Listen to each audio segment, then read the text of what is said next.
Podcast Enrich Innovation Station. O Enrich no Brasil é o centro brasileiro da rede europeia de centros e polos de pesquisa e inovação, criado com o apoio da União Europeia. Com parceiros do Brasil e da Europa, o objetivo é fortalecer a cooperação em pesquisa, inovação e negócios bilaterais por meio do intercâmbio de práticas inovadoras, experiências e conhecimentos. O Enrich poderá contribuir não só para o progresso da pesquisa, da ciência, da tecnologia e dos negócios inovadores, mas também para a concretização do enorme potencial dos países envolvidos.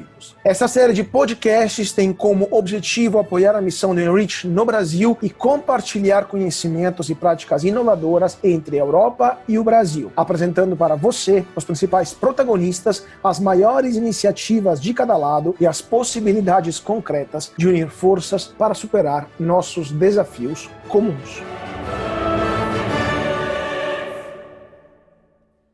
Olá, bom dia, boa tarde e boa noite a todos e bem-vindos ao primeiro de uma série de podcasts criados, elaborados e levados adiante pelo Conselho Nacional das Fundações Estaduais de Amparo à Pesquisa, o CONFAP, junto com o apoio da União Europeia. Eu sou Carlo Cauti, sou jornalista e tenho o prazer de apresentar esse trabalho muito importante para divulgar não somente o trabalho dessas duas instituições, mas também para entender melhor o que está sendo feito para enfrentar grandes temáticas que interessam não somente o Brasil, mas também a União Europeia. Hoje estamos aqui com dois convidados especiais nesse podcast, o embaixador da União Europeia no Brasil, o senhor Inácio Ibanez Rubio. Muito bom dia. Bom dia, boa tarde, boa noite, Carlo. É um prazer tê-lo conosco. E também temos o presidente do CONFAP, o professor Fábio Guedes. Muito bom dia, senhor professor. Bom dia, boa tarde, boa noite, amigo Carlos, nosso amigo embaixador Inácio Ibanez. Prazer nosso ter ambos os senhores conosco. Vamos iniciar então o nosso papo sobre questões de atualidade, né? E a questão mais quente dessa atualidade é, obviamente, a pandemia do coronavírus, especialmente o enfrentamento da pandemia de coronavírus, seja na União Europeia e aqui no Brasil. Eu queria começar com o embaixador e depois, logo em seguida, a gente deixa a palavra com o professor Fábio Guedes. Embaixador, como a União Europeia está enfrentando a pandemia, especialmente naquilo que a presidente da Comissão Europeia, Ursula von der Leyen, falou que são as prioridades desta Comissão Europeia, que lembramos em tomou posse este ano, especialmente a questão da parte de ambiente, a parte ambiental, atenção para a proteção do meio ambiente, a questão do digital e também agora com o Recovery Plan, ou, para melhor dizer, o EU Next Generation. Muito obrigado, Carlos. Eu gostaria, se você me permite, antes de nada, agradecer, como logicamente, o convite e começar sinalizando a importância que para nós tem o Enrich e a cooperação que fazemos com o CONFAP. São dois parceiros bem importantes da União Europeia e com este podcast que vamos começar hoje é justamente uma demonstração, uma possibilidade de falar juntos de coisas que são importantes, tanto para o lado brasileiro como para o lado europeu. Você colocou o tema da Covid, realmente sim, a Covid é um dos maiores desafios, eu posso dizer, da modernidade. É uma situação onde todos os governos, sejam os governos dos países da União Europeia, mas também os governos da América Latina, e particularmente o governo brasileiro, estão colocados frente à responsabilidade de responder a um desafio sanitário, em primeiro lugar, mas também um desafio social e econômico, e de preparar realmente uma resposta para isso. A União Europeia está trabalhando intensamente nessa direção. Nós achamos que, ademais de um desafio, também pode ser uma oportunidade para fazer mudanças e reorientar a nossa forma vamos dizer, de viver, de trabalhar, de nos relacionar, também de proteger os nossos cidadãos de forma bem diferente. Você já falou as palavras da presidenta da comissão e ela considera que agora temos que aproveitar esta oportunidade, fazer uma mudança que vai se orientar em duas grandes direções que você falou. Que falamos a aposta verde da União Europeia e uma aposta verde não somente por um elemento medioambiental, é muito mais por o elemento da sustentabilidade, uma sustentabilidade que tem que ser sempre vista com os três componentes: a sustentabilidade medioambiental, sem dúvida, a sustentabilidade social e a sustentabilidade econômica. E também, junto a isso, temos a aproveitar esta oportunidade para fazer uma transformação na orientação a uma sociedade digital. Então, isso é um pouco a ideia, a aposta da União Europeia, e vamos fazer. Já a União Europeia apresentou um programa bem ambicioso, novo orçamento da União Europeia para o 2021-2027. A União Europeia tem orçamentos para 7 anos, porque o processo de negociação é bem complicado, com todos os Estados-membros, com o Parlamento Europeu, e desse ponto de vista, sim, essa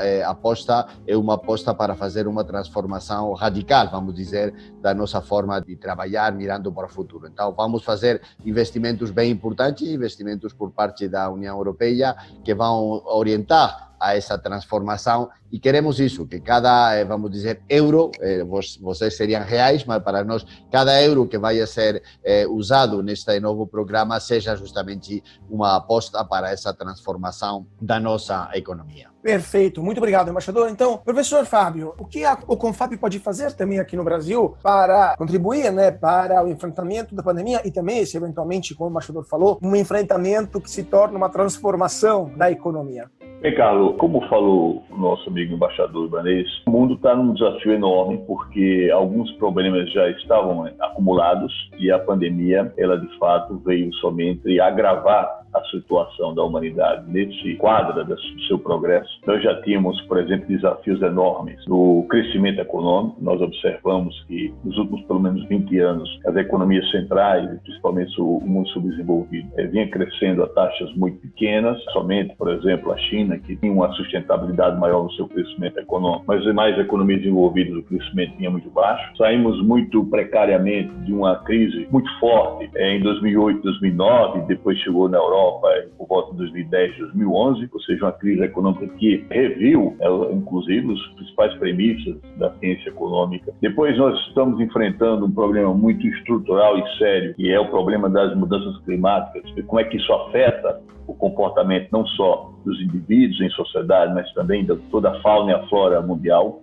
É um desafio muito mais estrutural. E agora, em 2020, nessa crise sanitária, uma crise sanitária que talvez tenha sido uma das maiores crises pós-Segunda Guerra Mundial, que tem exigido forte iniciativa de solidariedade mundial e cooperação para que a gente possa sair dessa crise. Então, como o próprio embaixador colocou, esses problemas, eles alimentam a roda giratória do progresso. Nós só podemos evoluir se estivermos calcados nos preceitos e no avanço da ciência. Porque a natureza, ela não foi feita para que o mundo ele tivesse o tempo todo em harmonia. A natureza, ela tem sua forma de funcionar, e o domínio da natureza ele vem através do conhecimento, que é um conhecimento acumulado, que através da racionalidade se transforma em ciência. Então, é a ciência que domina a natureza, a ciência que dá uma certa ordem ao mundo que sempre está nos atacando, sempre está nos ameaçando, de certa forma. Isso não é diferente agora com a pandemia, um vírus, algo que a gente não consegue enxergar e que paralisou o planeta. Então, junto com esse vírus, certamente os problemas virão. E o homem, através da ciência, tem essa capacidade de resolver esses problemas de uma certa organicidade à sociedade.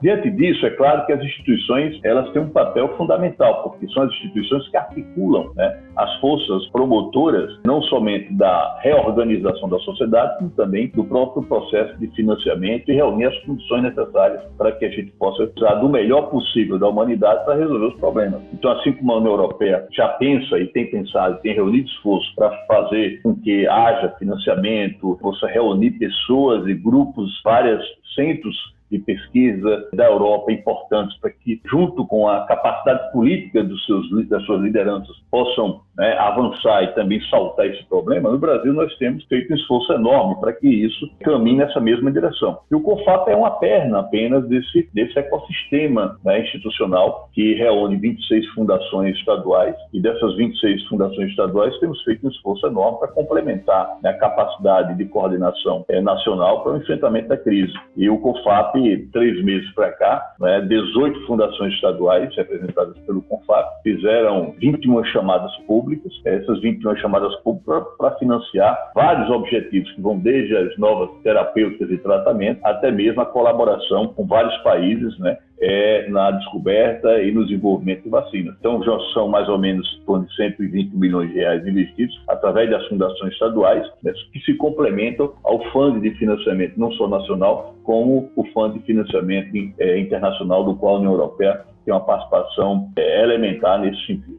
Perfeito, professor. Obrigado. Então, o senhor já antecipou o que era a minha segunda pergunta, que justamente qual eram as estratégias. Então, eu já vou passar para a terceira, que é sobre quais são eventuais prioridades comuns da CONFAP de um lado e da União Europeia do outro. Quais são as visões que os senhores consideram importantes, com que os senhores veem, como em quais setores? Agora, eu vou começar com o professor, depois a gente passa, então, para o embaixador. Professor, por favor. Bem, no caso brasileiro, Carlos, a prioridade número 1, nós entendermos a pandemia no Brasil. A pandemia no Brasil, ela tem uma dinâmica muito própria, por razões quase que óbvias. O Brasil tem uma desigualdade de renda e de riqueza muito grande, tem populações, contingentes populacionais pobres, temos problemas muito sérios de saneamento básico, né, que não permite com que algumas políticas de prevenção e também de enfrentamento à pandemia não sejam tão, digamos assim, mais fáceis de serem tanto implementadas como também de termos resultados mais eficientes. Então, o Brasil tem um desafio gigantesco. Além de ser um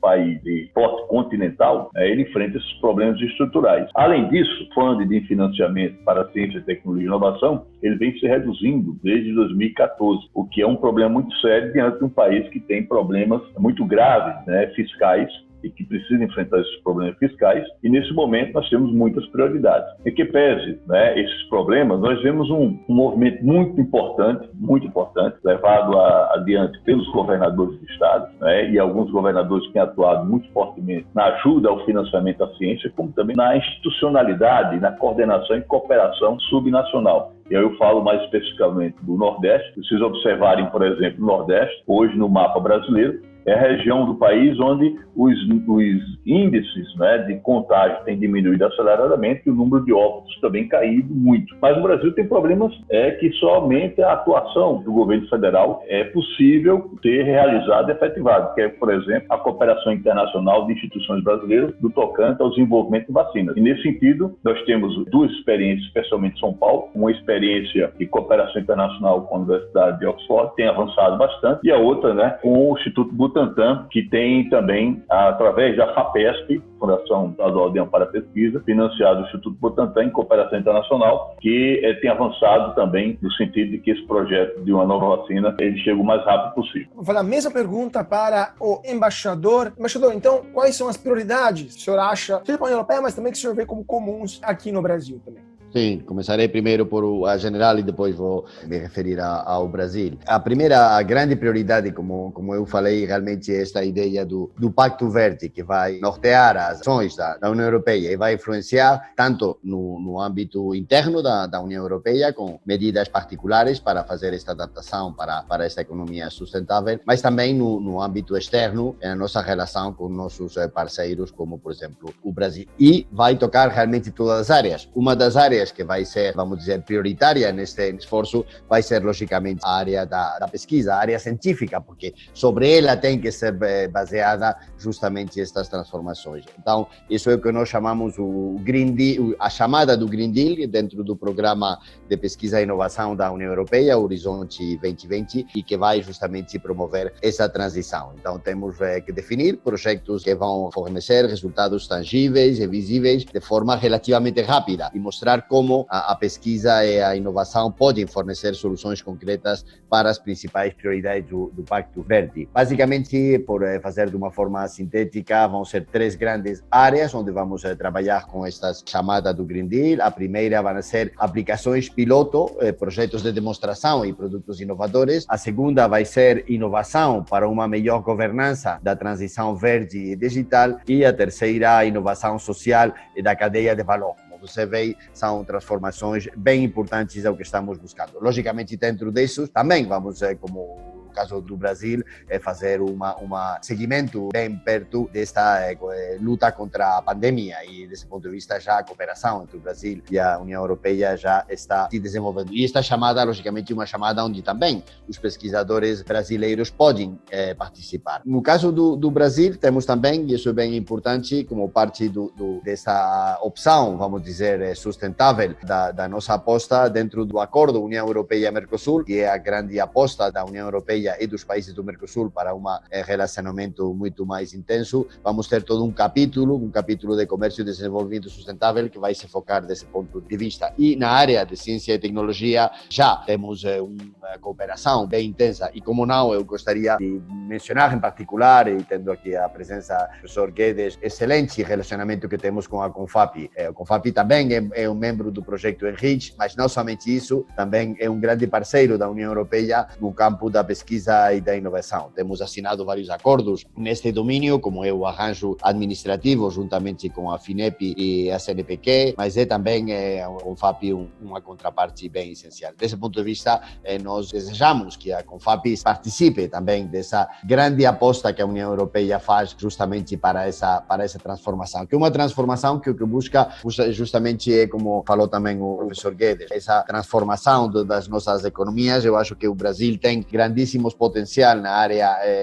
da sustentabilidade, e então é aproveitar e trabalhar justamente os pesquisadores de um lado e de outro. Uma coisa que já se fazia no passado de uma forma bem importante, eu acho que agora a Covid nos chama ainda mais a essa ideia de que temos que trabalhar juntos, e esse ponto de vista nós vemos as coisas de uma forma muito positiva, porque realmente já o trabalho entre os pesquisadores brasileiros, os pesquisadores europeus já é uma realidade, e eu estou seguro que vai se desenvolver no futuro. E para nós, insisto, a CONFAP e todas as agências são nossos parceiros principais aqui no Brasil. Perfeito, embaixador. Obrigado. Estamos aqui em fechamento, que nosso tempo vai se esgotar em breve. Eu só queria fazer a última pergunta telegráfica para ambos. Os senhores me anteciparam para a quarta pergunta, então já posso passar para a última. Começando pelo embaixador. Seja a União Europeia que o Brasil estão desenvolvendo a própria vacina, né? Estamos falando, ambos os senhores falaram da parte científica, etc. A vacina contra o Covid. Telegraficamente, o que o senhor acha, embaixador, e depois professor, como essa vacina, caso seja a Europa, ou caso seja o Brasil, que a desenvolva antes, em primeiro lugar, deveria ser administrada, e se haja algum projeto de cooperação bilateral para gerir, eventualmente, esse aspecto? Muito telegraficamente, desde o início da pandemia, eu acho que a aposta do Brasil, a aposta da União Europeia foi a mesma. Temos que ajudar os pesquisadores, em primeiro lugar, conseguir encontrar essa vacina, e uma vez, logicamente, que essa vacina vai ser encontrada, temos que encontrar formas para que ela seja usada de uma forma universal, e isso estou seguro que, desse ponto de vista, a cooperação entre o Brasil e a União Europeia, como já foi demonstrado no passado, e podemos nos lembrar com o Zika, mas também com outros casos, a cooperação vai ser sempre muito boa. Então, agora o importante é criar as condições para que os pesquisadores possam fazer seu trabalho. Não é fácil, sabemos dos desafios que vão se enfrentar, mas estou seguro que, por lo menos do lado do Brasil e da União Europeia, essa cooperação vai continuar como já foi no passado. Perfeito, ótimo, obrigado, embaixador. Professor Fábio, o que o senhor acha? Primeiramente, dizer, Carlos, que nós somos muito felizes com a fala do embaixador, e dizer que nós estamos preparados para o novo arranjo administrativo com a União Europeia. Isso trará muita expectativa para nós e para as fundações. Já temos muitas fundações que trabalham e têm usado muito desse arranjo administrativo para poder promover o intercâmbio científico e acadêmico entre nossos pesquisadores. Em relação à vacina, eu acredito, Carlos, que a vacina ela tem que ser tratada como um bem público, ou seja, e somente a cooperação e o multilateralismo pode trabalhar a vacina nessa direção, para que a gente possa ter o mais largo possível o uso desse novo instrumento de combate a esse vírus, porque só assim podemos saltar essa quadra difícil da humanidade e permitir com que a gente avance no progresso. Porque sem ser um bem público, né, dificilmente muitas contingentes populacionais não terão acesso à vacina, e de fato esses contingentes são muito vulneráveis, e eles fazem parte, por exemplo, de uma base estrutural do Brasil, que é um desafio enorme para que a gente possa superar o subdesenvolvimento. Então, a vacina, de fato, ela é tratada como um bem público, e dentro de termos de cooperação e dentro dos acordos multilaterais, poderá, de fato, contribuir muito para países da União Europeia e para o Brasil. E agora esse momento é o momento do financiamento da pesquisa e das condições necessárias suficientes para os nossos cientistas. A gente sabe que o tempo da ciência é diferente do tempo da política, mas temos que ter muita paciência, porque somente através da ciência nós podemos resolver esse problema que também é político e de uma envergadura que jamais vista depois da Segunda Guerra Mundial. Perfeito. Infelizmente, nosso tempo se esgotou, porque temos que fechar esse podcast, mas a gente teria dezenas e dezenas de outras perguntas, mas com certeza então ficam para uma próxima ocasião, um próximo podcast que vai ter, porque esse é apenas o primeiro capítulo, né, de uma longa série que a gente vai produzir ao longo deste ano. Então, primeiramente, eu queria agradecer nossos convidados de hoje, o embaixador da União Europeia no Brasil, embaixador Ibanez, e também o professor Fábio Guedes, do CONFAP. Muito obrigado por estar conosco, embaixador. Obrigado a você, Carlo. Obrigado. E muito obrigado também para o professor Fábio Guedes. Muito obrigado, Carlos. Fiquem com a gente sintonizado nos próximos podcasts, porque terão cada vez mais papos interessantes sobre as grandes temáticas que são enfrentadas, seja no Brasil e também pela União Europeia. Mais uma vez, muito obrigado por estar conosco e até mais.